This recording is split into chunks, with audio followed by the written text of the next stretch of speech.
Good afternoon. Today I'd like to start with a little reading about the maturity of August. It's called August, Spiritual Maturity.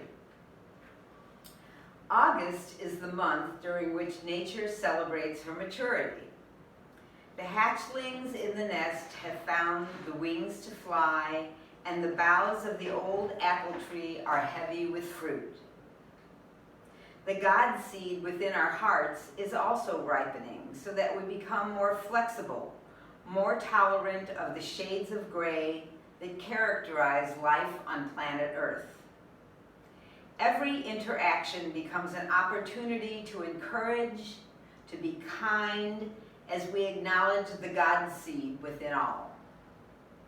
As the pumpkins ripen on the vine, mellowing in the shortening days and colder nights, the vine itself begins the dying time. Its purpose is complete. August reminds us of the impermanence of all things. All that seems so dependable will someday pass away. In that poignant knowledge, we mature into a deeper appreciation of all that we have and all that we love. Listen to the voices of the ancient ones that call from the roots of the oaks and the willows.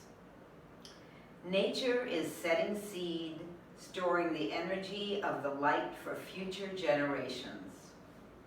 Likewise, our souls are coming to spiritual maturity, a flexible, gracious attitude that finds intense joy in the very impermanence of life.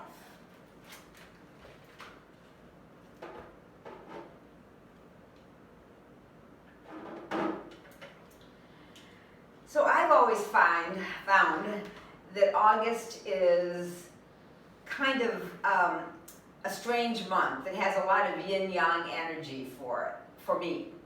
When I was a kid, August always seemed like a wonderful, warm, still middle of the summer month.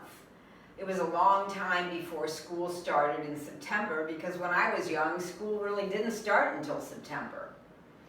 And then before the pandemic, school years started getting earlier and earlier and earlier, and before I retired, I was a school nurse, and eventually we employees had to go back to work the first week of August, and I was like, what? It's still summer and we have to go back to work.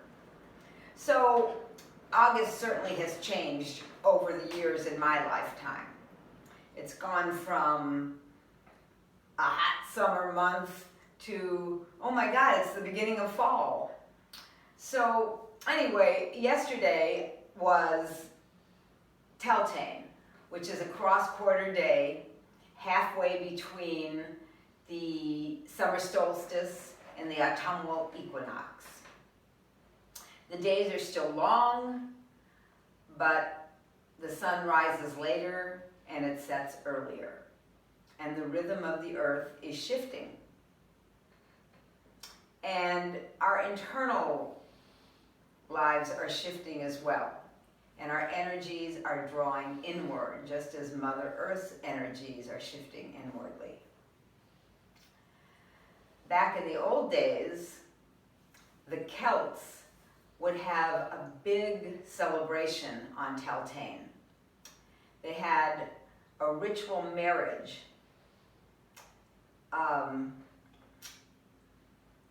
to celebrate the harvest, because for them the harvest was a big deal. It was the end of the growing season, and they had to harvest all of their food to sustain them for the rest of the year. So in order to have a successful harvest, they had this big ritual, and it was to ensure the balance of the earth and the sun energies, and male and female, and it was a great big deal for them. And of course, in our society, we've gotten away from big rituals like that. So I think it's noteworthy to remember that those kinds of things are done during these times of the year. They have been done, and we can still do them if we wish to. So for us, this is a time to seek balance between our male and our female aspects so that we can harvest the fruitfulness of our souls. So this is our challenge right now. Like Mother Earth's energy is beginning to draw inward, we still need to be aware that this is a season of outward activity. So once again, it's that yin and that yang. So my blessing today to all of you and to myself as well is to align with the energies of the earth and the sky, the sun and the moon, the male and the female, through the dance that all the divine comes through, all of those opposites. Aho.